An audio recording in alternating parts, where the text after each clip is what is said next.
चलिए लाइव जुड़ जाइए सभी बच्चे जल्दी से।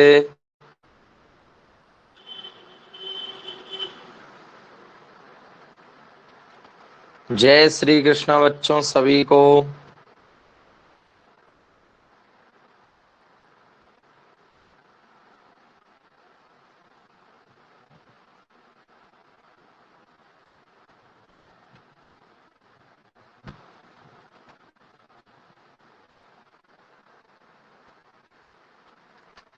जय श्री कृष्ण।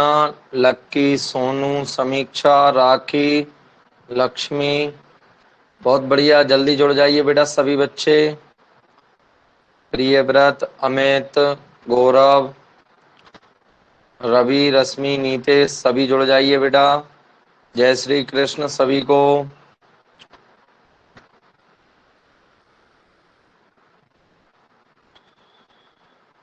चलिए तो कमेंट करके बताएं बेटा, मेरी आवाज वगैरह सब बढ़िया आ रही है आपको?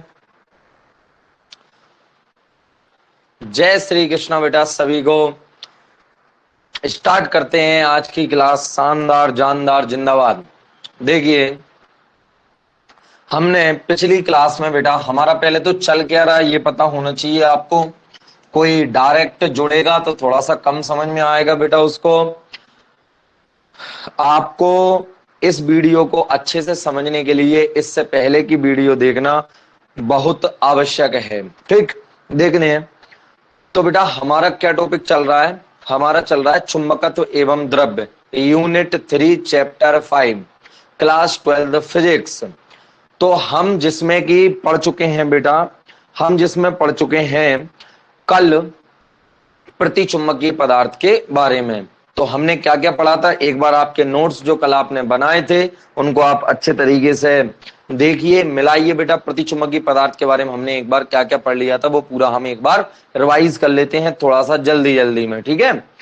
तो प्रतिचुंबकीय पदार्थ क्या होते हैं बेटा? बेटा प्रत्येक पदार्थ मतलब पृथ्वी पे पाए जाने वाले प्रत्येक पदार्थ को चुंबकीय व्यवहार के हिसाब से 3 भागों में बांटा गया है, प्रतिचुंबकीय, अनुचुंबकीय और लौह चुंबकीय। जिनमें से प्रतिचुंबकीय पदार्थ के बारे में हमने पढ़ा था कि बेटा वे सभी पदार्थ जिनको चुंबकीय क्षेत्र में रखने पर वह क्षेत्र की विपरीत दिशा में, क्षेत्र की विपरीत दिशा में क्या हो जाते हैं? चुंबकित हो जाते हैं। ऐसे पदार्थों को हम बोलते हैं बेटा प्रतिचुंबकीय पदार्थ। हमने पढ़ा था तांबा, बिस्मत, पानी यानी जल था, सोडियम क्लोराइड था, और एसटीपी यानी स्टैंडर्ड टेम्परेचर प्रेशर पर क्या था? नाइट्रोजन भी एक क्या है?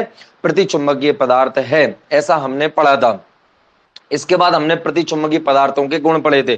तो सबसे पहले हमने पढ़ा था बेटा कि किसी प्रतिचुंबकीय पदार्थ को यदि हम चुंबकीय क्षेत्र में रखते हैं, किसी प्रतिचुंबकीय पदार्थ को चुंबकीय क्षेत्र में रखते हैं तो वह क्या हो जाता है बेटा? एक समान चुंबकीय क्षेत्र में रखने पर जो चुंबकीय क्षेत्र रेखाएं होती हैं वो इस प्रतिचुंबकीय पदार्थ से बेटा दूर हटकर चली जाती हैं। इस तरीके से हमने देखा था। देखिए, ये है प्रतिचुंबकीय पदार्थ, सबसे पहले ये देखा था।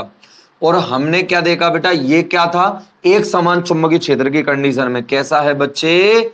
एक समान चुंबकीय क्षेत्र की कंडीशन में, एक समान चुंबकीय क्षेत्र की कंडीशन में ये वाली बात थी। और जब हम किसी भी प्रतिचुंबकीय पदार्थ को असमान चुंबकीय क्षेत्र में रखते हैं तो वह क्या हो जाता है बेटा? जो प्रतिचुंबकीय पदार्थ है वह कम चुंबकीय क्षेत्र वाले स्थान से, सॉरी उल्टा बोल दिया, अधिक चुंबकीय क्षेत्र वाले स्थान से कम चुंबकीय क्षेत्र वाले स्थान की तरफ चुंबकित हो जाता है। हमने कल ऐसा एक्सपेरिमेंट भी किया था। एक हमने प्रतिचुंबकीय पदार्थ को बेटा किसी चुंबकीय क्षेत्र में स्वतंत्रता पूर्वक लटकाया था, तो आपने देखा था बेटा वो क्या हो जाता है? क्षेत्र के, ये आपका चुंबकीय क्षेत्र था, तो ये क्या हो जाता है बेटा? क्षेत्र के लंबवत हो जाता है। इसके बाद हमने पढ़ा था कि यदि एक चुंबक प्रतिचुंबकीय द्रव को ऐसे भरा था ना, इसमें एक प्रतिचुंबकीय द्रव भरा हुआ है, और यदि एक प्रबल चुंबकीय क्षेत्र एन और एस जो कि बहुत पास पास में है, तो ये क्या हो जाता है बेटा? इधर एकत्रित हो जाता है, ऐसे करके इधर एकत्रित हो जाता है। मतलब कि ये कुल मिला के सिरों तरफ चला जाता है, जहां पे चुंबकीय क्षेत्र की तीव्रता कैसी होती है बेटा? कम। जिधर चुंबकीय क्षेत्र की तीव्रता कैसी होती है, कम, यानी कि यहां से इस जगह पे क्या है, ज्यादा प्रबल चुंबकीय क्षेत्र, तो यहां से प्रतिकर्षित होकर जिधर कम चुंबकीय क्षेत्र है उधर की तरफ प्रवाहित कर देता है, प्रवाहित हो जाता है। इसके बाद बात करें, यदि हम इन चुंबकों को दूर दूर कर दें, इन चुंबकों को दूर दूर कर दें, तो जो प्रतिचुंबकीय पदार्थ, अब चुंबकीय क्षेत्र कहां पे कम है, बीच में कम है, तो ये यहां पे एकत्रित हो जाता था। कैसा, यहां पे एकत्रित हो जाता था। इस तरीके से आप रख सकते हो। चलिए, तो ये चुंबकीय क्या था, प्रतिचुंबकीय द्रव भरा हुआ है मैंने इन दोनों में। हमने यू आकार की नली में एक प्रतिचुंबकीय पदार्थ को लेके देखा था, याद करो। और जैसे ही हमने उसके किनारे पर, जैसे ही हमने उसके किनारे पर एक प्रबल चुंबकीय क्षेत्र लगा दिया, तो जो द्रव था, जैसे कि द्रव, प्रतिचुंबकीय द्रव यहां तक भरा हुआ था, तो उसका तल नीचे गिर जाता था। पहले यहां तक भरा हुआ था, अब उसका तल क्या गिर गया, नीचे गिर जाता था। इसमें सब में भरा हुआ है, ऐसा हमने कल पढ़ लिया था। फिर कुछ बातें भी आपको अच्छे से समझनी है। चलिए, एक बच्चा मुझे कमेंट करके बोल रहा था कि सर प्रतिचुंबकीय पदार्थ के बारे में आपने चुंबकीय आघूर्ण से संबंधित कुछ नहीं बोला। हालांकि मैंने कल लास्ट में जाते जाते आपको बताया था कि प्रतिचुंबकीय पदार्थ, चुंबकीय आघूर्ण शून्य होता है। अब मैं आपको एक काम करूंगा बेटा, कि जो चुंबकीय आघूर्ण वाला मैटर है उसका प्रतिचुंबकीय, अनुचुंबकीय और लोह चुंबकीय तीनों पदार्थों का जो चुंबकीय आघूर्ण वाला मैटर है, यानी परमाणुवीय चुंबकीय आघूर्ण से क्या रिलेशन होता है कि प्रत्येक पदार्थ परमाणु से मिलकर बना होता है, और जो इलेक्ट्रॉन होते हैं वो नाभिक के चारों कक्षाओं में गति करते रहते हैं। तो ये जो कहानी है, ये हम तीनों पदार्थों के लिए अलग से समझेंगे। अभी हम एक गुण को छोड़कर, वो कि कौन सा है बेटा, मैं आपको बताता हूं, एक सेकंड रुके आप।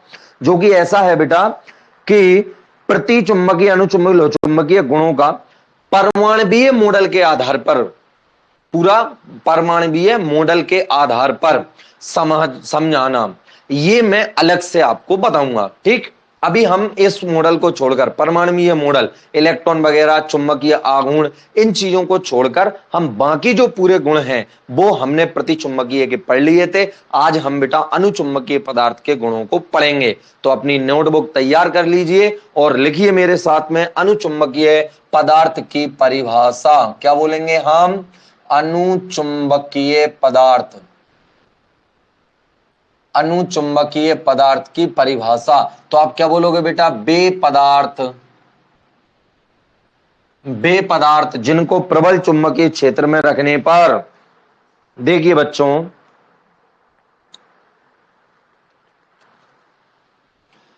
अनुचुंबकीय पदार्थ उन पदार्थों को कहते हैं, आप यहां से लिखना प्रारंभ करेंगे कि अनुचुंबकीय पदार्थ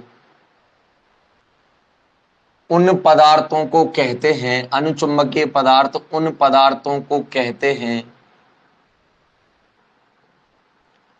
जिनको चुंबकीय क्षेत्र में रखने पर, जिनको, या जो चुंबकीय क्षेत्र की उपस्थिति में, दोनों में से आप कुछ भी लिख सकते हैं, कोई दिक्कत वाली बात नहीं है,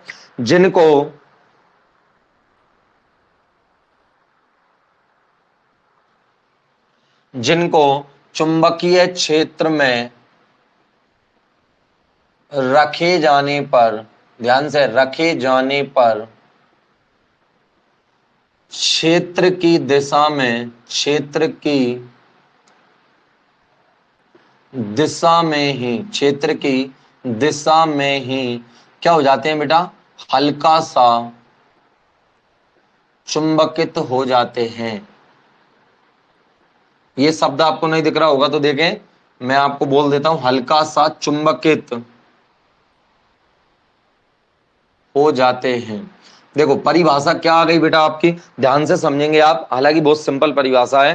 देखो प्रतिचुंबकीय पदार्थ की परिभाषा क्या थी कि वे पदार्थ जिनको बाह्य चुंबकीय क्षेत्र में रखने पर वह क्षेत्र की विपरीत दिशा में, कहां पर बच्चों, क्षेत्र की विपरीत दिशा में क्या हो जाते हैं, हल्का सा चुंबकित हो जाते हैं।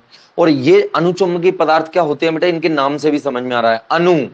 तो अनु शब्द आपने अगर हिंदी थोड़ी बहुत पढ़ी हो तो आप जहां भी अनु शब्द पढ़ते हो तो उसका मतलब होता है, जो अनु का मतलब होता है जैसे अनुगामी, मतलब कि आप, अनुगामी मतलब जो पहले कोई उस रास्ते पर चला हो उसी रास्ते पर चलने वाला, तो अनुचुंबकीय भी वही है कि जिस दिशा में चुंबकीय क्षेत्र है उसी दिशा में ये भी क्या हो जाते हैं बेटा, चुंबकित हो जाते हैं, लेकिन कम, ध्यान रखना है, कम चुंबकित होते हैं। ठीक, ऐसे पदार्थों को हम कहते हैं बेटा अनुचुंबकीय पदार्थ।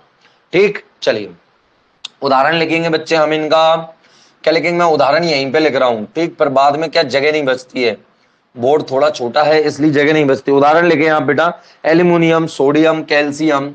चलो मैं इनके संकेत लिख रहा हूं, एल्यूमिनियम, सोडियम, कैल्शियम, संकेत लिख रहा हूं, संकेतों से जानते हो। एक है बेटा copper chloride, CuCl2, copper chloride. और बच्चे एक है ऑक्सीजन। अब जैसे कल कहानी किसकी थी बच्चे, नाइट्रोजन की।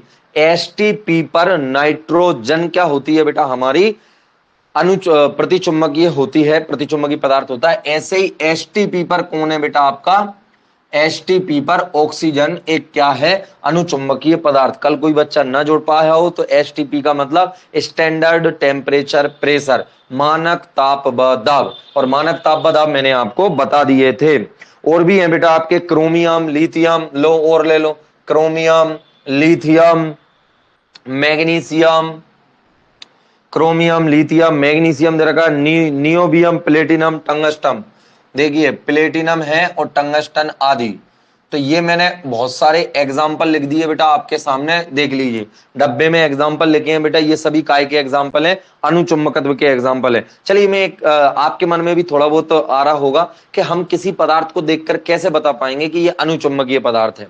तो ज्यादातर देखिए बेटा इनमें धातुएं आ रही हैं, एल्यूमिनियम धातु, सोडियम, कैल्शियम, कॉपर के साथ में क्लोरीन है, कॉपर भी धातु है, क्रोमियम, लिथियम, मैग्नीशियम, प्लेटिनम और टंगस्टन, ये सभी धातुएं हैं। ठीक, और मैं आपको एक अलग से वीडियो में ये बिल्कुल क्लियर कर दूंगा, हालांकि ये आपके केमिस्ट्री का टॉपिक है बच्चों, कि किसी पदार्थ को हाँ ये दोबारा केमिस्ट्री में भी आएगा आपके, और डी एवं एफ ब्लॉक चैप्टर रहेगा क्लास 12th में ही, उसमें आएगा बेटा आपका किसी पदार्थ को देखकर कैसे आप बता पाओगे कि वह पदार्थ अनुचुंबकीय है, प्रतिचुंबकीय है कि लौह चुंबकीय है। ठीक है, और मैं भी आपको बताता हूं हल्का सा कैसे पता चलेगा। इसके लिए आपको उस पदार्थ का परमाणु क्रमांक पता होना चाहिए, इसका आपको इलेक्ट्रॉनिक विन्यास लिखना आना चाहिए अपभव के नियम से। जब आप उसका इलेक्ट्रॉनिक विन्यास लिख लोगे, इसके बाद में आपको पता चलेगा कि पदार्थ प्रतिचुंबकीय है, अनुचुंबकीय है कि लौह चुंबकीय है। और इसीलिए मैंने आपको ये पदार्थों के परमाणुीय मॉडल के आधार पर इनकी जो व्याख्या है वो मैंने अभी बचा के रखी हुई है, क्योंकि वो एक अलग से बहुत बड़ा मैटर है। अभी हम इनको एक गुण को छोड़कर बाकी सभी गुणों को पढ़ रहे हैं। चलिए, तो आप बेटा जल्दी से समझने की कोशिश किया करें एक बार में, तो देखें क्योंकि वीडियो की लेंथ फिर ज्यादा हो जाती है। तो अनुचुंबकीय पदार्थ बेटा उन पदार्थों को कहते हैं जिनको बाह्य चुंबकीय क्षेत्र में रखने पर वह क्या हो जाते हैं, चुंबकीय क्षेत्र की दिशा में ही हल्का सा चुंबकित हो जाते हैं, और इनके इस गुण को अनुचुंबकत्व कहते हैं। ध्यान रखना है इस बात का भी, कल मैं ये बताना भूल गया था कि यदि परीक्षा में जाए प्रतिचुंबकत्व किसे कहते हैं, अनुचुंबकत्व किसे कहते हैं, तो ये आप डायरेक्ट लिख सकते हो। देखो अनुचुंबकीय पदार्थ एक अलग बात है और अनुचुंबकत्व एक अलग पदार्थ, मतलब एक अलग टॉपिक है। ठीक, चलिए तो अब बात करते हैं बेटा आगे हम इनके गुणों की। तो गुण जो कल पढ़े थे बिल्कुल वैसे के वैसे ही आपको लाइन से पढ़ना है, पूरे बिल्कुल लाइन से, जो कल पहले नंबर पे अब पहले नंबर पे। तो आज देखिए बेटा क्या हो जाता है, सबसे पहले नंबर का हम बात करें कि एक समान चुंबकीय क्षेत्र में, एक समान क्या करें हम, एक समान बाह्य चुंबकीय क्षेत्र में, आज मैं पूरा नहीं लिखवा रहा आपको, एक समान बाह्य चुंबकीय क्षेत्र में, एक समान बाह्य चुंबकीय क्षेत्र में रखने पर, तो बेटा ये क्या होता है, एक समान बाह्य चुंबकीय क्षेत्र में यदि हम इसको रखेंगे तो ये चुंबकीय क्षेत्र रेखाएं ये क्या हो जाएंगी, इसका जो चुंबकीय क्षेत्र या चुंबकत्व है वो बढ़ जाता है। मतलब कैसे, कल हमने देखा था कि जो चुंबकीय क्षेत्र रेखाएं हुई थी बेटा वो उससे दूर हटके चली गई थी, लेकिन आज क्या है देखिए ये आपका अनुचुंबकीय पदार्थ है। क्या है बच्चे, आपका अनुचुंबकीय पदार्थ है। तो जैसे नॉर्मल अभी क्या था, जब अनुचुंबकीय पदार्थ नहीं था, जब अनुचुंबकीय पदार्थ नहीं था तो यहां पर जो चुंबकीय क्षेत्र रेखाएं थी सीधी लाइन की तरीके से थी। आप ऐसा सपोज कर सकते हो यहां पे ऐसी लाइनें थी ये लाइन है, ठीक है। अब मैंने इसी जगह पे क्या रख दिया, एक अनुचुंबकीय पदार्थ को रख दिया, तो क्या होगा, जो लाइन सीधी जा रही थी बिल्कुल जाएगी, जो लाइन बेटा आपकी कैसे जा रही थी, यहां से जा रही थी इस तरीके से, तो वो कैसी हो जाएगी, हल्की सी इधर हो जाएगी। फिर इसके बाद एक और लाइन ये हल्की सी इधर होके चली जाएगी, और ये देखिए आप इनको साफ कर रहा हूं मैं, ये आप सपोज कर सकते हो। फिर इसके बाद बात करेंगे, ये देखिए आप ऐसे चली जाएगी बेटा आपकी लाइन,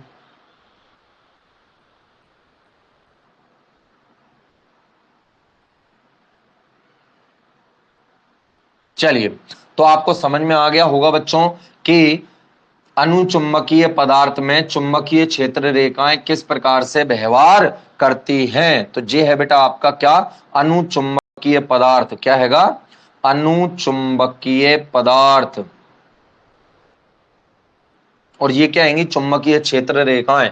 तो आपको समझ में आ गया होगा बेटा कि क्या बोलेंगे, इस लाइन को बोलेंगे क्या, आप ऐसा समझेंगे कि बाह्य चुंबकीय क्षेत्र में जो चुंबकीय क्षेत्र रेखाएं होती है, चुंबकीय क्षेत्र रेखाएं छड़ के अंदर समकेंद्रित हो जाती हैं, मतलब एक केंद्र की तरफ जाने लगती हैं। पहले कैसी जा रही थी, सीधी जा रही थी, तो इस तरीके से जा रही थी, अब ये क्या होने लगी बेटा, एक केंद्र की तरफ चली जाती है। हालांकि यहां पर पास में आती हैं और फिर वापस दूर हो जाती हैं, क्योंकि इनकी जगह पर क्या है बेटा, बाहर थोड़ी चुंबक मतलब चुंबकीय पदार्थ जहां पर होगा वहां पर ये क्या होंगी, पास पास में आएंगी। तो चुंबकीय पदार्थ जैसे यहां देखो, यहां से चली, क्या हुआ, पास में आई, और जैसे जैसे अब चुंबकीय पदार्थ नहीं है तो वापस क्या हो गई बेटा आपकी, दूर हो गई। तो आशा करता हूं आपको बढ़िया समझ में आ रहा होगा। अब देखिए बेटा आगे, चुंबकीय क्षेत्र रेखाएं छड़ के अंदर समकेंद्रित हो जाती हैं, जिससे छड़ के अंदर चुंबकीय क्षेत्र, बेटा यानी कि आप क्या लिखोगे, इस लाइन को ऐसे लिखोगे, एक समान बाह्य चुंबकीय क्षेत्र में किसी अनुचुंबकीय पदार्थ को रखने पर अनुचुंबकीय पदार्थ के अंदर चुंबकीय क्षेत्र बढ़ जाता है। चलिए लिखिए, आप क्या लिखोगे, बाद में भी आप लिख सकते हैं, इस वीडियो को बाद में देखकर क्या लिखोगे आप बच्चों, कि अनुचुंबकीय पदार्थ को बाह्य एक समान चुंबकीय क्षेत्र में रखने पर अनुचुंबकीय पदार्थ में चुंबकत्व का गुण बढ़ जाता है। ठीक, बढ़ जाता है, यहां पर इसके अंदर क्या हो गया, चुंबकत्व का गुण बढ़ जाता है। चलिए दूसरा देखिए, अब गुण देखिए इसके, आप दूसरा गुण या पहले गुण की बात करें हम बेटा, ये क्या आएगा, हाँ अनुचुंबकीय पदार्थ देखेंगे, अनुचुंबकीय पदार्थ, अनुचुंबकीय पदार्थ, अनुचुंबकीय पदार्थ बाह्य शक्तिशाली चुंबकीय क्षेत्र में, क्या लिखेंगे, अनुचुंबकीय पदार्थ शक्तिशाली चुंबकों द्वारा, मतलब जिनका चुंबकत्व बहुत ज्यादा है, शक्तिशाली चुंबकों द्वारा क्या हो जाता है बेटा, आकर्षित होते हैं, शक्तिशाली चुंबकों द्वारा आकर्षित होते हैं, शक्तिशाली चुंबकों द्वारा आकर्षित होते हैं। चलिए फिर इसके बाद बात करेंगे अपन तीसरा नंबर। अब इस लाइन को, पॉइंट को समझिए बेटा, जो प्रति चुंबकीय पदार्थ था वो शक्तिशाली चुंबक से हल्का सा प्रतिकर्षित हो रहा था, और ये पदार्थ ऐसे हैं जो कि शक्तिशाली चुंबकीय क्षेत्र अगर लगाओगे, यानी एक चुंबक तुमने रख दी जिसकी चुंबकीय क्षेत्र की तीव्रता कैसी है, ज्यादा, यानी चुंबकीय क्षेत्र बहुत ज्यादा है, तो ये क्या करते हैं बेटा, ये क्या करते हैं, हल्का सा आकर्षित हो जाते हैं, उस तरफ क्या हो जाते हैं, हल्का सा आकर्षित हो जाते हैं। ठीक, चलिए एक बात और मैं आपको बताना भूल गया कि बच्चे यहां पर जो चुंबकीय क्षेत्र रेखाएं ये आपकी जो मुड़ रही हैं, टर्न हो रही हैं, ये बहुत कम टर्न होती हैं। पता कितनी, लगभग 10 की घात 5 में से 1, यहां पे लिख देता हूं 10 की घात 5 में से 1। तो 10 की घात 5 मतलब कितना हुआ, देख लो, 10,000, 10 के घात 5 कितना हो गया बेटा, 5 जीरो 10,000 हो गई, और एक का कितना हो गया, 1,00,000, यानी कि 1,00,000 चुंबकीय क्षेत्र रेखाओं में से एक टर्न करेगी। तो आप अंदाज लगा सकते हो बेटा, आपको क्या लग रहा है देख के कि सभी चुंबकीय क्षेत्र रेखाएं एकदम से टर्न हो जाती हैं, ऐसा नहीं है, लगभग 10 की घात 5 यानी 1,00,000 चुंबकीय क्षेत्र रेखाओं में से क्या हो रहा है, एक चुंबकीय क्षेत्र रेखा टर्न कर रही है। तो बहुत क्षीण आकर्षण होता है, यहां पे आपको ये बताना बहुत आवश्यक था। ठीक, और ये देख लिया आपने, अनुचुंबकीय पदार्थों को चुंबकीय शक्तिशाली आकर्षित हो जाते हैं। एक है बहुत बढ़िया जो हमने कल पढ़ा था बेटा, कि अनुचुंबकीय पदार्थों को क्या करते हैं, यदि तुमने एक क्या ले ली, चुंबक ले ली, और उसको आपने ऐसा लटका दिया, कैसा लटका दिया, एक अनुचुंबकीय पदार्थ है जिसको चुंबकीय क्षेत्र में आपने लंबवत लटका दिया, कैसा लटका दिया बेटा, एन और एस लंबवत लटका दिया। तो जब ये चुंबकीय क्षेत्र नहीं था तो इसको स्वतंत्रता पूर्वक आपने ऐसे लटका रखा था, ध्यान से सुने, आपने ऐसे लटका रखा था, और जैसे ही बेटा क्या लगाओगे आप, ध्यान से देखना, इस तरीके से लटक रहा था। अब जैसे ही आपने इसके दोनों तरफ क्या लगा दिया, ये अनुचुंबकीय पदार्थ है, इसके दोनों तरफ आपने चुंबकीय क्षेत्र लगा दिया, तो ये क्या हो जाएगा बेटा, चुंबकीय क्षेत्र के समांतर। अनुचुंबकीय पदार्थ को चुंबकीय क्षेत्र में स्वतंत्रता पूर्वक लटकाने पर अनुचुंबकीय पदार्थ चुंबकीय क्षेत्र के समांतर हो जाता है। ये आप अगले पॉइंट में लिखोगे। देखिए कैसा हो जाएगा, समांतर। कैसा हो जाएगा, समांतर। और मैं आपको बता भी देता हूं, जो पदार्थ है क्या, एस ध्रुव है क्या, उधर वाला जो सिरा है वो एन बन जाता है, और जो एन ध्रुव है उधर वाला सिरा एस बन जाता है। मतलब अनुचुंबकीय पदार्थ एक चुंबक की भांति व्यवहार करने लगता है। ये तो मैंने आपको पहले ही बता दिया है कि कोई भी पदार्थ चुंबकीय प्रेरण का गुण चुंबक में पाया जाता है। जब हमने चुंबक के गुण पढ़े थे तब आपने देखा, वो सिक्के से सिक्के टच कराने वाला एग्जांपल माइंड में आप ध्यान रखा करो हमेशा, तो आपको पता चल जाएगा क्या कंडीशन है। जैसे ही हम एक चुंबक से किसी अन्य चुंबकीय पदार्थ को स्पर्श कराते हैं तो उस पदार्थ में भी चुंबकत्व का गुण आ जाता है। इसको चुंबकीय प्रेरण कहते हैं। अगला, तो बेटा ये भी एक चुंबक बन गया, और इसके जो ध्रुव हैं, जिन ध्रुवों की तरफ ये लटका हुआ है, वो कैसे हो जाते हैं बेटा आपके, एन और एस। एन के पास में एस, एस के पास में एन। चलिए अब अगला पॉइंट देखिए बेटा, अगला पॉइंट आपसे क्या कह रहा है। अगला पॉइंट आपसे कह रहा है कि यदि किसी अनुचुंबकीय द्रव को आपने चुंबकीय क्षेत्र में रखा, कल हमने रखा था, तो ये क्या हो जाता है बेटा, ये प्रबल चुंबकीय क्षेत्र की तरफ आकर्षित हो जाता है। मतलब जहां कम चुंबकीय क्षेत्र है ना, वहां से कहां बहने लगता है, जिधर ज्यादा चुंबकीय क्षेत्र है। ठीक, कम चुंबकीय क्षेत्र से ज्यादा चुंबकीय क्षेत्र की तरफ। आप इसका एग्जांपल ऐसे ले सकते हो कि आप जब नदी की धारा की दिशा में बह रहे हो, मतलब जिस दिशा में नदी बह रही है उसी दिशा में आप बह रहे हो, तो आप आसानी से बह सकते हो।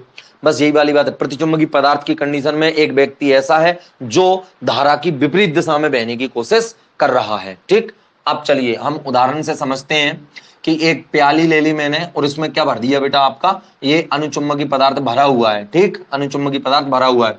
मैंने इसके पास में यहाँ पे प्रबल चुंबकीय क्षेत्र लगाया इस तरीके से, तो बेटा इस बिंदु पर क्या है, यहां पर बहुत ज्यादा चुंबकत्व है। तो क्या होगा, ये जो चुंबकीय पदार्थ है बेटा, ये बीच में ज्यादा हो जाएगा, ऐसे बिल्कुल बहुत तेज उठ जाएगा। क्यों, क्योंकि ये क्या होता है, चुंबकीय क्षेत्र से आकर्षित इधर भी रहेगा लेकिन बीच की अपेक्षा कम रहेगा। तो ये कल मैंने आपको बताया था, उल्टा चित्र कल बनाया था ना प्रतिचुंबकीय पदार्थ का, उससे उल्टा चित्र है। चलिए दिख गया, समझ में आ रहा है। चलो अब मैंने क्या कर दिया, इस चुंबकीय क्षेत्र को क्या, एनएस जो थे इनको मैंने दूर दूर कर दिया। तो दूर दूर करने से क्या हुआ, देखो एक एन यहां पे लगा दिया और एक एस यहां पे लगा दिया। ठीक, और इसमें ऐसे करके भर दिया, तो क्या होगा, अब यहां पर चुंबकीय क्षेत्र कैसा है, कम, और इधर ध्रुवों के पास में चुंबकीय क्षेत्र, sorry N N N S आएगा ना, ध्रुवों के पास में चुंबकीय क्षेत्र कैसा होता है बेटा, अधिक। बेटा इन दोनों, ये दोनों तो बहुत ज्यादा पास पास में थे। पता है ये दूरी कितनी होती है, 1 मिलीमीटर। अब 1 मिलीमीटर कितना होता है, 1 सेंटीमीटर का 10वां भाग। 1 सेंटीमीटर कितना सा होता है, उसका 10वां भाग 1 मिलीमीटर। तो फिर अब वो तो क्या दिखने के लिए मैं अभी टच नहीं कर रहा, नहीं तो टच हो जाएगा। अब इनको दूर दूर कर दिया, तो बेटा क्या होगा, जो चुंबकीय पदार्थ है जिसका द्रव है वो यहां पे ज्यादा एकत्रित हो जाएगा ऐसे, और बीच में कैसा रहेगा, कम। बीच में कैसा रहेगा, कम रहेगा, और यहां पर भी क्या हो जाएगा, ज्यादा एकत्रित हो जाएगा। ये देखिए आप, क्योंकि यहां पे चुंबकीय क्षेत्र देखे, यहां पे चुंबकीय क्षेत्र देखे, बीच में कैसा है, कम है। तो आप इस तरीके से इसको बना सकते हो। अरे किनारों पर ज्यादा कर देना। तो ये बात आपको समझ में आ गई होगी। ये आपका चौथा पॉइंट है बच्चों। अब पांचवा पॉइंट हमने कल पढ़ा था, वही का वही पढ़ेंगे। पांचवा पॉइंट आपका कैसा बेटा, कि यदि एक यू आकार की नली में, किसमें बेटा, यदि एक इसको बोलेंगे कैसे, आप लिखोगे कैसे, इसको इस तरीके से लिखोगे कि जब भी किसी चुंबकीय द्रव को हम प्रबल चुंबकीय क्षेत्र में या चुंबकीय क्षेत्र में बेटा रखते हैं, तो जो द्रव है वह अधिक चुंबकीय क्षेत्र, मतलब कम चुंबकीय क्षेत्र वाले स्थान से अधिक चुंबकीय क्षेत्र की ओर प्रवाहित हो जाता है। पास पास में तो यहाँ चुंबकीय क्षेत्र ज्यादा, तो ये देखिए एकत्रित हो गया। यहाँ चुंबकीय क्षेत्र कम है तो जिधर ज्यादा चुंबकीय क्षेत्र उधर की तरफ ये प्रवाहित हो जाता है। आगे बात करते हैं बेटा पांचवें नंबर के टॉपिक में। पांचवें नंबर के टॉपिक में हम क्या भरेंगे, यू आकार की नली में। मैं छोटी यू आकार की नली ले रहा हूं। चलिए हमने क्या भर दिया, अनुचुंबकीय पदार्थ भर दिया। अब यहां तक भरा। अब बेटा उसको मैं अगर भरूंगा तो आप क्या, समय ज्यादा लग जाएगा, इसलिए आप क्या करें, मान लें कि मैंने यहां तक भर रखा है। ठीक, और इधर भी कहां तक भर रहा है, यहां तक। ये पहली कंडीशन है। अब मैंने क्या कर दिया बेटा, इसके सिरों पर क्या कर दिया, दो चुंबक लगा दिए, दो शक्तिशाली चुंबक लगा दिए। लगा दी। अब क्या होगा, तो ये अभी कंडीशन थी जब ये नहीं थे, प्रबल चुंबकीय क्षेत्र लगा दिया, तो अब जैसे ही इनको लगाया तो क्या होगा, ये द्रव का जो तल है, अरे द्रव का तल मतलब कौन से द्रव का, अरे इसमें अनुचुंबकीय द्रव भरा हुआ है, तो ये क्या हो जाएगा, इसका तल बढ़कर कहां जाएगा, यहां जाएगा, पहले कहां था, यहां पे, और अब कहां आ गया, यहां तक आ गया। ठीक, इस तरीके से इधर से तल गिरेगा, ऐसा नहीं कि इधर ही अकेला बढ़ जाएगा, अरे इधर कहां से आएगा, इधर से ही तो कम हो गया आएगा, तो इसका तल क्या हो जाएगा, नीचे गिर जाएगा। तो आप समझ गए होंगे दोनों को बराबर तल पे भरा हुआ था, वो बराबर तल पे ही होता है। यदि हम बात करें ऐसे यू आकार की नली है, तो वाटर लेवल आप जानते ही हो, दोनों बिल्कुल समान होते हैं। जिधर हमने क्या भर दिया, अनुचुंबकीय पदार्थ भर रखा है, उधर हमने क्या लगा दिया, एक प्रभा शक्तिशाली चुंबकीय क्षेत्र उत्पन्न कर दिया, एनोरेस ध्रुव लगा, तो उधर क्या हो जाएगा, बढ़ जाएगा। क्यों, क्योंकि ये अनुचुंबकीय जो पदार्थ होता है वह चुंबकीय क्षेत्र में क्या हो जाता है बेटा, आकर्षित होता है। अब इसके बाद बात करेंगे बेटा, ये चुंबकों को थोड़ा सा छोटा करके लिख देता हूं, चुंबकों, तुम्हें दिखेगा नहीं इतने में। चलिए, अब आता है बेटा छठे नंबर का, यहां पे देखिए, अब ये तीन बातें जो कि अब मैं आपको लिखवाता हूं, ये ओटी के पर्पज से बहुत ज्यादा इंपॉर्टेंट बातें हैं। चलिए, इनकी आपेक्षिक चुंबकनशीलता, अनुचुंबकीय पदार्थों की, क्या बच्चे, अनुचुंबकीय पदार्थों की आपेक्षिक चुंबकनशीलता, आपेक्षिक चुंबकनशीलता, या फिर आप एक काम करो, इसकी निरपेक्ष लिखो, पहले पहले निरपेक्ष लिख देता हूं, फिर उसको भी लिख दूंगा मैं। पहले आप एक काम करो, निरपेक्ष वाले लिखो, निरपेक्ष, क्योंकि मैंने कल इस पॉइंट पर निरपेक्ष लिखवाई थी।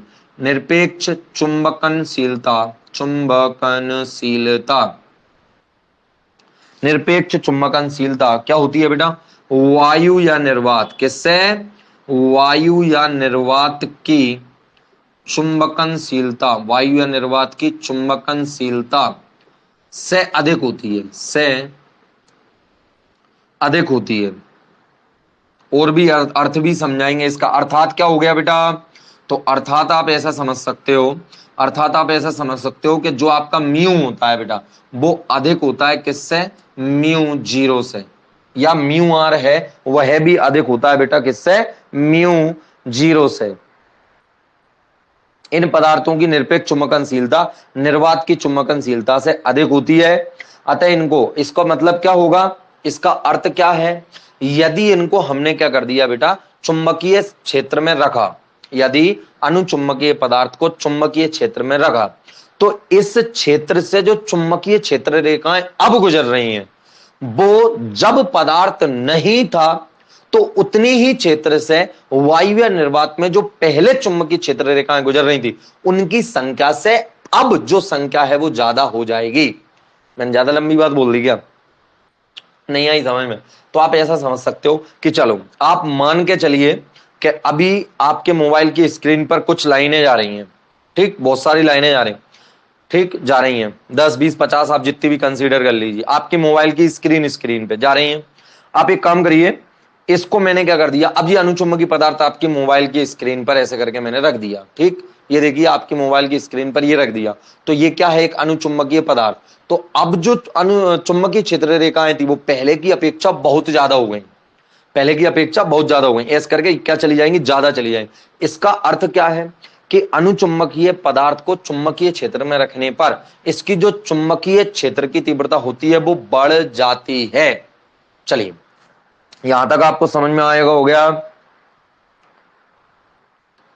अब आता है बेटा, याद करने वाला ही टॉपिक है कि इन पदार्थों की चुंबकीय प्रवृत्ति, इन पदार्थों की, किनकी, अनुचुंबकीय पदार्थों, इन पदार्थों की चुंबकीय प्रवृत्ति, कल बताइए मुझे कमेंट करके, प्रतिचुंबकीय पदार्थों की चुंबकीय प्रवृत्ति के बारे में क्या लिखवाया था, कम होती है लेकिन ऋणात्मक होती है। तो मैंने कल ऐसा लिखवाया था कि -1 से बड़ी बराबर है कौन, चुंबकीय प्रवृत्ति को काई से दर्शाते हैं, काई से, काई, लेकिन छोटी है किससे, जीरो से। ये किसके लिए है बेटा, ये किसके लिए है, ये प्रतिचुंबकीय पदार्थों के लिए है।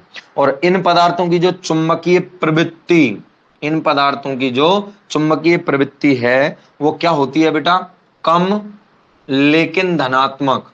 कम तो कल भी थी लेकिन ऋणात्मक थी, आज कैसी है, कम लेकिन धनात्मक, कम लेकिन धनात्मक होती है। आप मन में मुझे बोल के बताइए चुंबक की प्रवृत्ति की परिभाषा क्या बताई थी मैंने, काई की वैल्यू याद करो, I/H बताया था क्या। चलो धनात्मक होती है, अर्थात इसको कैसे लिखेंगे बेटा, हम इसको ऐसे लिखेंगे कि जो चुंबकीय प्रवृत्ति है जीरो से तो बड़ी होती है लेकिन एक से कैसी होती है बेटा, छोटी। बोला ना, इन पदार्थ चुंबकीय कम होती है लेकिन धनात्मक होती है, कम है जीरो और एक के बीच में, आप इसको कह सकते हो। आप इधर बराबर लगा दो। चलिए, इनकी आपेक्षिक चुंबकनशीलता कम लेकिन एक से अधिक होती है। एक और लास्ट लाइन आप लिख सकते हो बेटा, आपेक्षिक चुंबकनशीलता, आपेक्षिक चुंबकनशीलता, आपेक्षिक चुंबकनशीलता कम होती है लेकिन, कम तो होती है लेकिन एक से अधिक रहती है, कम होती है लेकिन एक से अधिक होती है, मतलब 2 3 4 ऐसा आप कह सकते हो। चलो इतनी बात समझ में आई। मैं लास्ट में, हालांकि तुम टेंशन ना ले, मैं इन दोनों पार्ट्स के लिए मैं आपको एक अलग से एक सारणी बनवा दूंगा, उसको आप अच्छे से याद कर लेना। तो ये चुंबकीय प्रवृत्ति किसकी धनात्मक किसकी ऋणात्मक किसकी कितनी होती है, यदि इसमें कंफ्यूजन है तो मुझे बता देना, मैं इनको अलग से बता दूंगा। अभी के लिए आप इनको याद कर सकते हो, ठीक। ये प्रतिचुंबकीय पदार्थ के लिए था, मैं साफ कर रहा हूं क्योंकि हमारी बात चल रही है अनुचुंबकीय पदार्थों के लिए। तो अब देख सकते हैं बेटा आप कि अपना कितना मैटर हो गया अनुचुंबकीय पदार्थ। एक बार अच्छे से रिवाइज कर लें अपने मन में, यही बिल्कुल वीडियो को देखने के बाद आपको बिल्कुल तरीके से इन चीजों को याद हो जाएं एक बार, और एक बार और आप इनको अच्छे से पढ़ के देख लो तो हमेशा के लिए बिल्कुल याद रह जाएं। इस तरीके से आपको पढ़ना है, इसलिए मैं बार बार आपको बताता रहता हूं। एक लास्ट टॉपिक आता है इसमें, चलिए इसको देख लीजिए, एक बार नोट कर लीजिए और कमेंट करके मुझे बताइए कोई समस्या परेशानी दिक्कत कुछ हो तो जल्दी बताइए।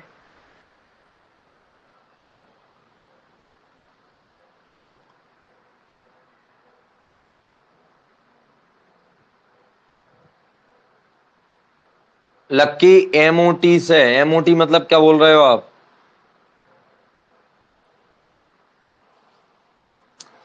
पूरा नाम लिखें।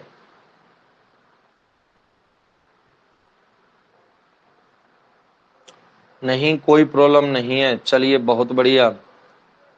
समीक्षा बोल रही हैं,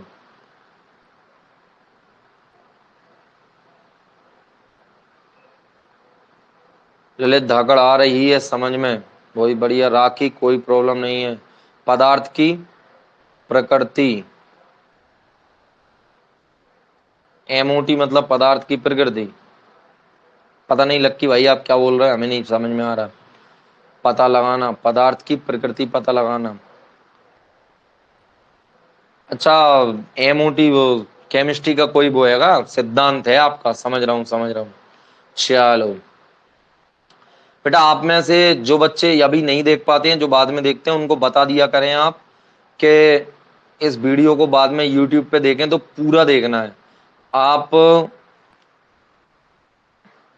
क्या करते हो बच्चों, क्या वीडियो पे क्लिक करते हो, कल बहुत से बच्चों ने ऐसा किया, मैंने चैनल की लिंक इसलिए नहीं डाली थी कि आप चैनल को सब्सक्राइब करके उसको वापस आ जाओ या वीडियो पे क्लिक वगैरह करो। आपको यदि उस वीडियो की जरूरत है, उसको आपको देखना है, तो आप उसको क्लिक करें और कम से कम 10 15 20 मिनट उसको देखें। तो ही आप क्लिक कर देते हैं, एक आध मिनट आपने देखी वीडियो और वापस आ जाते हैं, इससे दिक्कत होती है। तो आप क्या करें, या तो फिर उसको खोलो ही मत वीडियो को, समझ रहे हैं मेरी बात को, ठीक है। और फालतू कोई स्टेटस वगैरह नहीं डालेगा कि सर के चैनल की लिंक है आप सब्सक्राइब कर दो। मुझे इस चैनल का सब्सक्राइबर वो चाहिए बेटा जो पढ़े। हमारे चैनल पे क्या मिलेंगे आपको, पूरा 9th का गणित मिलेगा, 9th की साइंस मिलेगी, 10th का गणित मिलेगा, 10th की साइंस मिलेगी, 11th की पूरी फिजिक्स मिलेगी, 12th की पूरी फिजिक्स मिलेगी। अभी तो क्या है, शुरुआत है, आगे आगे देखो आप तरीके से। ये तो थियोरेटिकल टॉपिक है, इस टॉपिक से हमारी वीडियो की स्टार्टिंग हुई है, कोई दिक्कत वाली बात नहीं है। अगले चैप्टर से आपको और अच्छा लगेगा। तो मैं साफ कर रहा हूं। इसके बाद मुझे एक बहुत शानदार चीज बतानी है अनुचुंबकीय पदार्थ में। देखिए आपने नोट कर लिया होगा,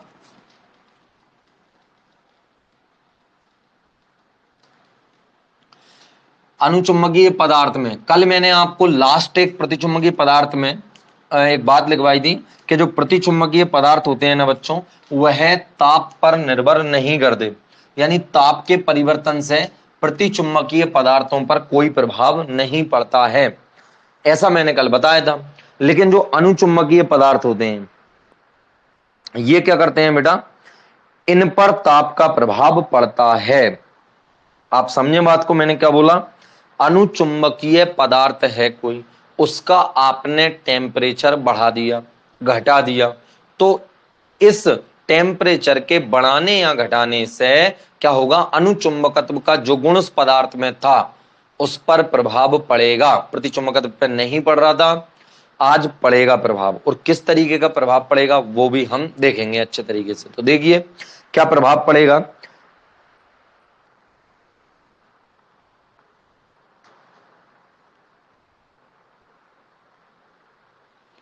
आप ऐसे लिख सकते हो, लास्ट वाला 7वें नंबर का है कि ये पदार्थ क्यूरी नियम का पालन करते हैं। ये पदार्थ क्यूरी नियम का पालन करते हैं। सर बस इसको और बता दो कि क्यूरी नियम क्या होता है। क्यूरी क्या है, एक वैज्ञानिक का नाम है बच्चे।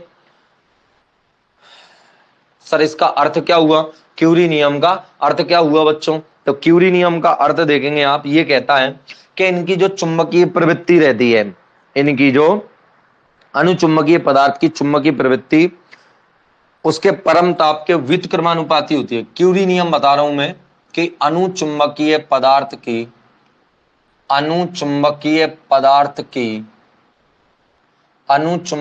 पदार्थ की चुंबकीय प्रवृत्ति, अनुचुंबकीय पदार्थ की चुंबकीय प्रवृत्ति कैसी होती है बेटा, आपकी अनुचुंबकीय पदार्थ की चुंबकीय प्रवृत्ति यानी काई, उसके परम ताप मतलब ताप, उसके परम ताप के व्युत्क्रमानुपाती कैसी होती है बच्चे, परम ताप के व्युत्क्रमानुपाती होती है। इसका अर्थ क्या हुआ, होती है।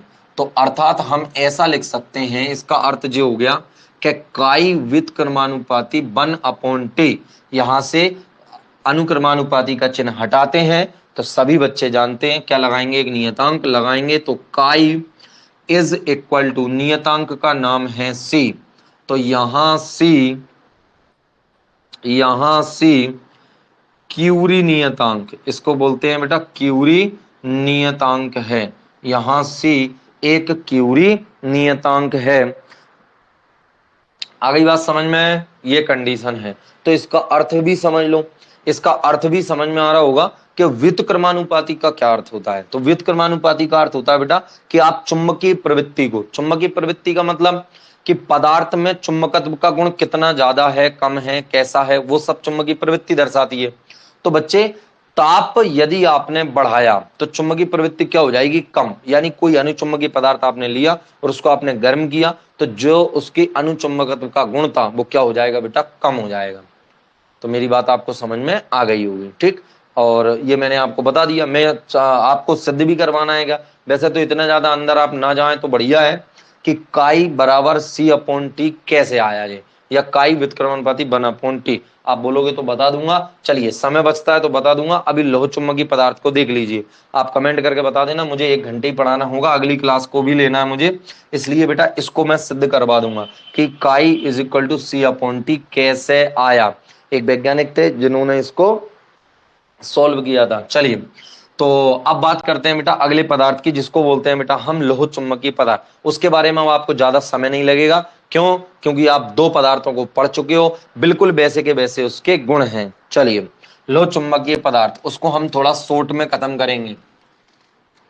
हालांकि लोह चुंबकीय पदार्थ का जब हम परमाणुीय मॉडल के आधार पर व्याख्या करेंगे, किसके आधार पर, परमाणुीय मॉडल के आधार पर। मैं तीनों की अलग से, ज्यादा समय नहीं लगेगा, ज्यादा से ज्यादा 20 मिनट की वीडियो रहेगी, एक आध दिन में पढ़ा दूंगा, एक आध दिन क्या कल ही पढ़ाना पड़ेगा। वैसे ये चैप्टर आपका खत्म हो चुका है, बीच में एक टॉपिक मैंने छोड़ा था, वो भी इसलिए क्योंकि अध्याय 1 में आपने कूलोम के नियम से जैसा आवेश के लिए पढ़ा है वैसा का वैसा यहां पर चुंबक के लिए पूरा मैटर दे रखा है, उसको मैं अलग से आपको स्टार्ट करूंगा और पूरा पढ़ाऊंगा, ठीक। आज कितनी तारीख हो चुकी है, 8 तारीख हो चुकी है शायद, तो आपके कुछ दिनों बाद पेपर हैं, इसलिए अभी इस चैप्टर को यहाँ पे रोक के हम पिछले कुछ चैप्टरों का इस तरीके का रिवीजन करेंगे, आपको बेहतरीन वीडियो लगेंगी, पूरे ओटी वगैरह सॉल्व कराऊंगा मैं आपको। मतलब अब जो आगे हमारा मैटर चलेगा वो थोड़ा सा रेगुलर पढ़ाई से हटके चलेगा, जैसे मेरा टॉपिक चल रहा है उससे थोड़ा सा हटके चलेगा।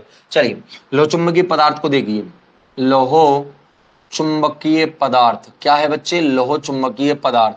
तो ये कैसे पदार्थ होते हैं बच्चों? तो आप देखेंगे लोह चुंबकीय पदार्थ, बेटा इसकी परिभाषा क्या देखेंगे? क्या वे पदार्थ, क्या बोलोगे? वे पदार्थ जो हल्के चुंबकीय क्षेत्र में भी, यानी अभी हम क्या कर रहे थे, प्रबल चुंबकीय क्षेत्र लगा रहे थे, तब भी जो प्रतिचुंबकीय पदार्थ था वो हल्का सा प्रतिकर्षित हो रहा था, और जो आपका अनुचुंबकीय पदार्थ था वो हल्का सा चुंबकीय क्षेत्र की दिशा में ही आकर्षित हो रहा था या चुंबकित हो रहा था। लेकिन लोह चुंबकीय पदार्थ के बारे में क्या बोला मैंने? कि वे पदार्थ लोह चुंबकीय पदार्थ कहलाते हैं जो कम चुंबकीय क्षेत्र में भी या कम बाह्य चुंबकीय क्षेत्र में भी रखते हैं तो भी प्रबल चुंबकत्व ग्रहण कर लेते हैं, समझ गए? या अधिक आकर्षित हो जाते हैं, उसी दिशा में अधिक चुंबकित हो जाते हैं, ऐसे पदार्थ को हम बोलते हैं लोह चुंबकीय पदार्थ। इसका तो 4 एग्जाम्पल दे रखे हैं, यही होते हैं। देखिए, लोहा, निकिल और क्रोमियम, और एक और दे रखा है, चलिए मैं देख लेता हूं, एक सेकेंड। ओहो, ये दे रखा है बच्चे आपका गैडोलिनियम। गैडोलिनियम जीडी से ही प्रदर्शित करते हैं। देखना आप, मुझे थोड़ा सा इसमें कंफ्यूज है बेटा, गैडोलिनियम को मैं हिंदी में भी लिख देता हूं,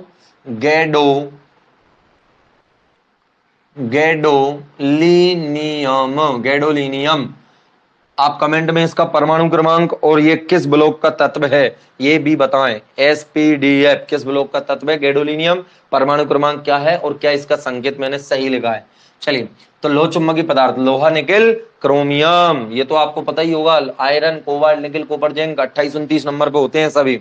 तो ये होते हैं बेटा आपके फेरोमैग्नेटिक, बोलते हैं बेटा इनको इंग्लिश में, क्या बोलते हैं? फेरोमैग्नेटिक। ये होते हैं लोह चुंबकीय पदार्थ। इनको हल्का सा चुंबकीय क्षेत्र अगर मिल जाए तो ये प्रबल चुंबकत्व ग्रहण कर लेते हैं। तो इसके बारे में जल्दी जल्दी पढ़ेंगे हम। क्या कर लेते हैं? सबसे पहला, लोह चुंबकीय पदार्थ दुर्बल चुंबक की ओर भी आकर्षित हो जाता है। पहला गुण, लोह चुंबकीय पदार्थ, ऐसे लिखेंगे लोह चुंबकीय पदार्थ, क्या लिखेंगे? लोह चुंबकीय पदार्थ दुर्बल चुंबकत्व। दुर्बल चुंबक मतलब जिसका चुंबकत्व कम है, दुर्बल चुंबक की ओर भी आकर्षित हो जाता है। दुर्बल चुंबक की ओर भी आकर्षित हो जाता है। दुर्बल चुंबक की ओर भी आकर्षित हो जाता है। दुर्बल चुंबक की ओर भी आकर्षित हो जाता है। तो आप समझ गए होंगे बेटा ये वाली बात, दुर्बल चुंबक की ओर भी आकर्षित हो जाता है। जबकि दोनों में हमने पिछले में क्या बोला था कि वो प्रबल चुंबकीय क्षेत्र में भी कम आकर्षित हो रहा था, अनुचुंबकीय, और एक प्रबल चुंबकीय क्षेत्र में हल्का सा प्रतिकर्षित हो रहा था, प्रतिचुंबकीय। जबकि ये दुर्बल चुंबक है, उसके बाद भी आकर्षित हो जाता है। इसको लिखिए अगला। ये दूसरा वाला तो सेम ही है बेटा। कैसा? कि यदि लोह चुंबकीय पदार्थ को आपने किसी चुंबकीय क्षेत्र में लटकाया, किसी चुंबकीय क्षेत्र में इस तरीके से लटकाया, तो ये भी क्या हो जाता है बेटा? समांतर हो जाता है। कैसा हो जाता है? समांतर हो जाता है। इस तरीके से कैसा हो जाता है? समांतर हो जाता है। दूसरा वाला आप लिखेंगे कि लोह चुंबकीय पदार्थ को किसी चुंबकीय क्षेत्र में स्वतंत्रता पूर्वक लटकाने पर वह चुंबकीय क्षेत्र की दिशा में है, स्वतंत्रता पूर्वक चुंबकीय क्षेत्र की दिशा में ही समांतर हो जाता है। आप ऐसा लटकाओ, ऐसा लटकाओ, कैसा भी लटकाओ, वो कैसा हो जाएगा? जिधर चुंबकीय क्षेत्र है, इधर से चुंबकीय क्षेत्र है, तो आप ऐसा भी लटकाओगे इसको तो भी क्या हो जाएगा? ऐसा हो जाएगा।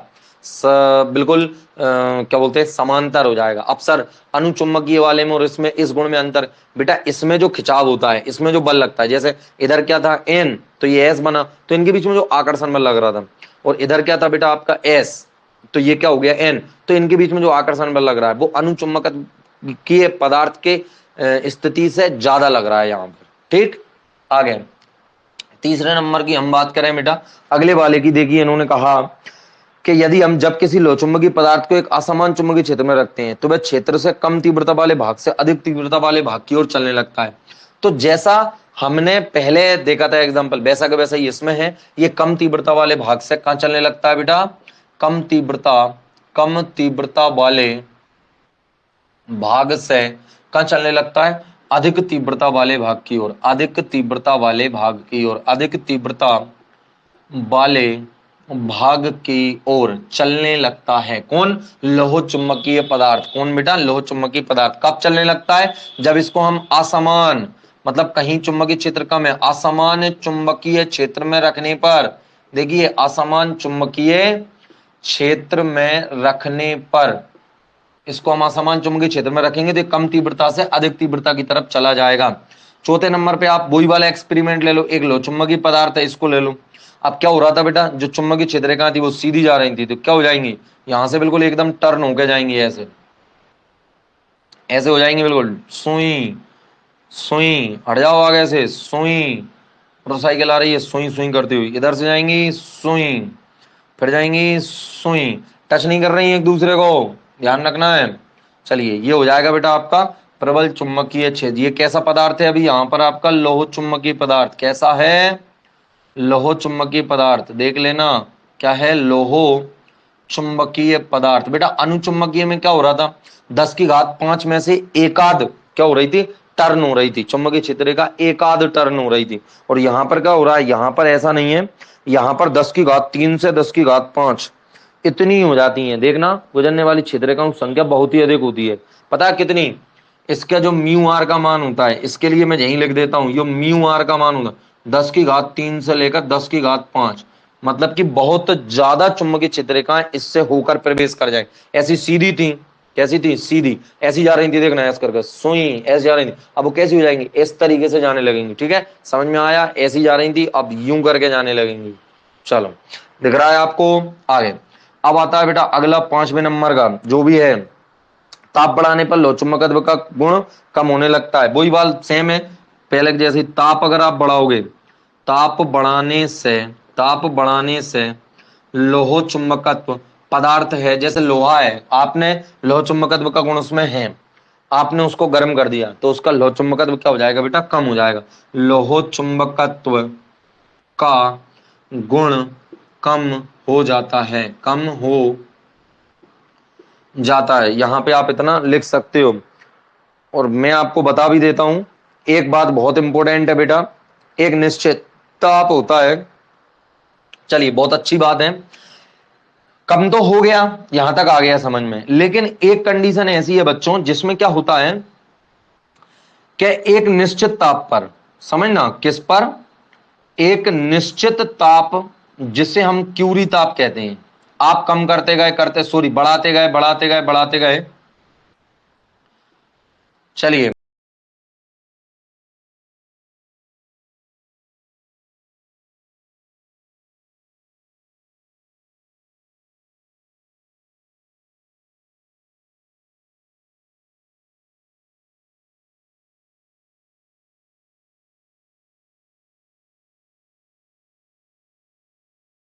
है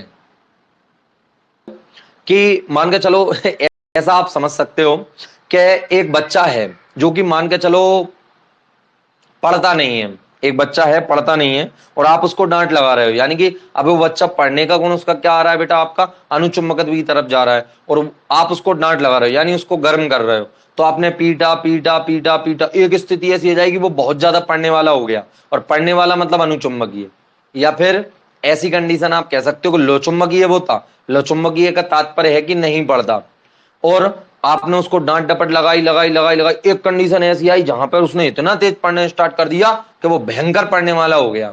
अब डांट डपट तो लगाना जरूरी होता है, तो वो भयंकर पढ़ने वाला हो गया यानी अनुचुंबकीय हो गया। तो बस यही होता है कि लोचुंबकीय जो पदार्थ होते हैं इनका ताप बढ़ाते तो चुंबकत्व कम होता है, तो एक ताप ऐसा आ जाता है, आप बढ़ाते गए एक ताप ऐसा आ जाएगा उस पदार्थ के लिए जिस पर पदार्थ कहेगा मैं लोचुंबकत्व खत्म, अब वो खुद अनुचुंबकीय पदार्थ हो गया। ठीक, तो आप ऐसा समझ सकते हैं उस ताप को उस पदार्थ के लिए क्यूरी ताप बोलते हैं, उस ताप को उस पदार्थ के लिए क्यूरी ताप कहते हैं। ठीक है, नहीं समझोगे चिल्लाऊंगा मैं। ठीक, चलिए अनुचुंबकीय हो जाता है उस ताप को क्या बोलते हैं, क्यूरी ताप। इनके लिए क्यूरी ताप आप याद तो इतना जरूरी नहीं है करना, आयरन के लिए क्यूरी ताप होता है बेटा, ये बहुत जल्दी यानी 631 केल्विन पे ही दम तोड़ देता है। फिर अगला क्या है, निकिल, तो निकिल के लिए क्यूरी ताप है बच्चे आपके 1043 केल्विन, आप इसका डिग्री सेल्सियस में मान मुझे बताना। और जो क्रोमियम है इसका जो ताप है बेटा वो है 1394 केल्विन, ये क्यूरी ताप है इन तीनों के लिए, लोहा निकिल क्रोमियम के लिए क्यूरी ताप है 631, 1043 और 1394 केल्विन, ये क्या है, लोहा निकिल क्रोमियम के क्यूरी ताप हैं। अब आ जाओ इधर, लास्ट बात है बेटा जल्दी जल्दी से, वही चुंबकीय प्रवृत्ति, चुंबकनशीलता, निरपेक्ष और आपेक्षिक, तीन बातें। कौन सी? 1 2 3। चुंबकीय प्रवृत्ति, चुंबकनशीलता, निरपेक्ष और आपेक्षिक, तीनों के लिए। तो देखिए इसमें है बच्चे आपका, हाँ, लो चुंबकीय पदार्थों की चुंबकीय प्रवृत्ति बहुत अधिक होती है। कैसी होती है? बहुत अधिक। यहां पे आप लिखेंगे लोह चुंबकीय पदार्थ, लोह चुंबकीय पदार्थ की चुंबकीय प्रवृत्ति बढ़ रही है ना, वहीं से प्रतिचुंबकीय से पढ़ते आ रहे हैं और बढ़ रही है। चुंबकीय प्रवृत्ति कैसी होती है? बहुत धनात्मक तो होती है और अधिक होती है। धनात्मक और बहुत अधिक, धनात्मक और बहुत अधिक। यानी आप इसको ऐसे लिख सकते हो कि काई बड़ा है ग्रेटर देन किससे? 1 से। ठीक, इस तरीके से लिख सकते हो। कौन से नंबर का था ये? 6 नंबर का था। और 7 नंबर पे इसकी निरपेक्ष चुंबकनशीलता।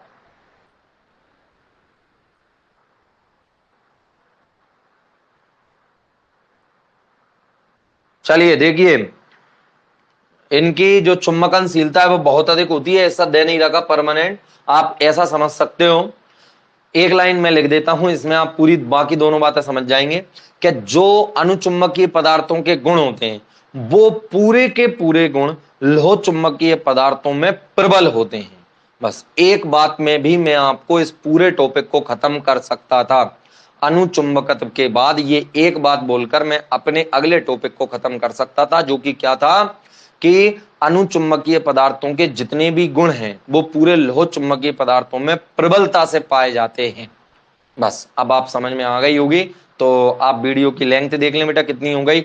आज इस पार्ट का ये टॉपिक खत्म हो चुका है। मैं एक कल आपको सुबह से हम जब भी जैसा भी समय मिलेगा मैं आपको बता दूंगा, 10 15 20 मिनट की वीडियो मान लो ज्यादा से ज्यादा, जिसमें मैं आपको बता दूंगा कि परमाणुीय मॉडल के आधार पर तीनों पदार्थों का व्यवहार कैसा होता है। और वो बहुत जरूरी है, ध्यान रखना, वो बहुत जरूरी है कुल मिला के। ठीक, चलिए, जय श्री कृष्ण बच्चों। कोई डाउट हो, समस्या हो, परेशानी हो तो मुझे बताएं।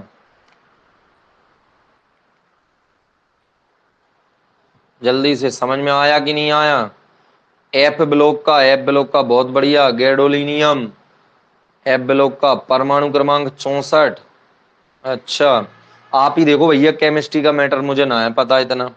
मोलिकुलर ऑर्बिटल थ्योरी, अच्छा एमओटी की बात कर रहे हो, कक्षक आणविक कक्षक सिद्धांत, बहुत बढ़िया। अब आया ना समझ में? आप जो अंग्रेज ना बनो ज्यादा, मोलिकुलर ऑर्बिट थ्योरी, आणविक कक्षक सिद्धांत बोलते हैं उसको, एमओटी।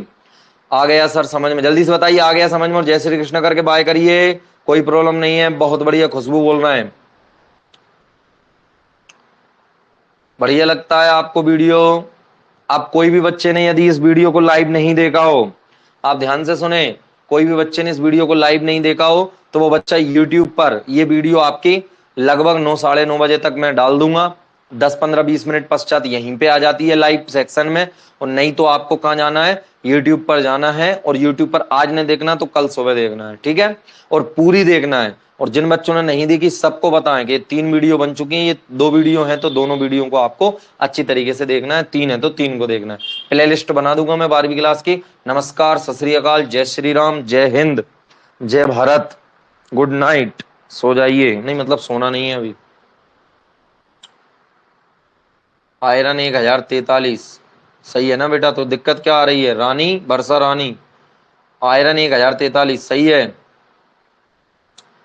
जय श्री राम, बहुत बढ़िया। बढ़िया आया ना बेटा समझ में?